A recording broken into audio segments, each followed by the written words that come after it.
Care a fost metoda preferată de autorități pentru a frauda acest scrutin?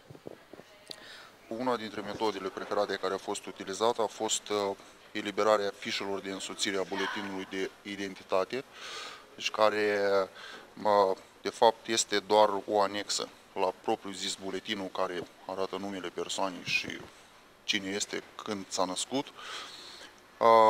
Ministerul Dezvoltării Informaționale deci a editat un număr mai mare de fișe, spre exemplu, pentru unii cetățeni și probabil deci, că sunt membri ai partidului de guvernământ.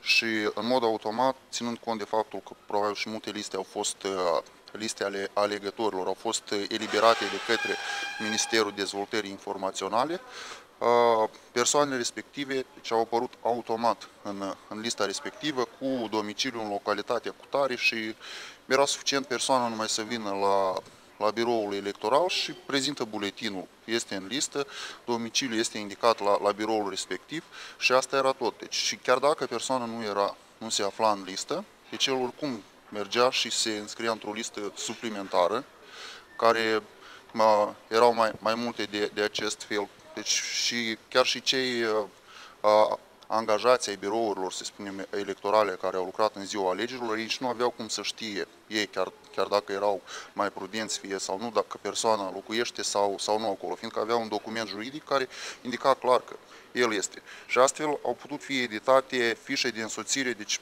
spre exemplu, unei persoane, poate 10, poate 15, și el putea să meargă la diferite birouri de vot pentru a vota. Deci în fiecare fișă, deci era indicat numele persoanei, însă de fiecare dată adresa domiciliului era una diferită.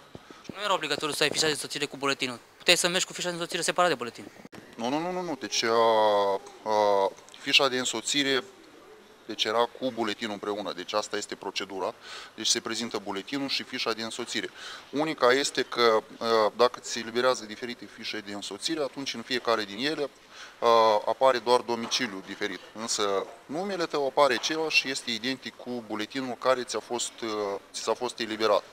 Și în acest mod este imposibil deci, să identifici deci, în ziua alegerilor dacă cineva a votat în plus sau eu știu, fraudează sau nu știu ce fac altceva, că de fapt, cum am spus, deci totul arăta perfect legal. Vine omul cu un document juridic unde este indicat, deci are toate condițiile, deci le întrunește, indicat domiciliul, numele, deci se aplică ștampila votat și când merge la altă secție de votare, deci el scoate pur și simplu o nouă fișă de însoțire, deci și o prezintă deci, cu adresa deci, în sediul sau în raza în care activează biroul electoral respectiv. Putem vorbi de un anumit număr? Puteți estima cam la cât să fi votat dublu sau triplu sau de mai foarte multe ori? Cred că e greu de estimat.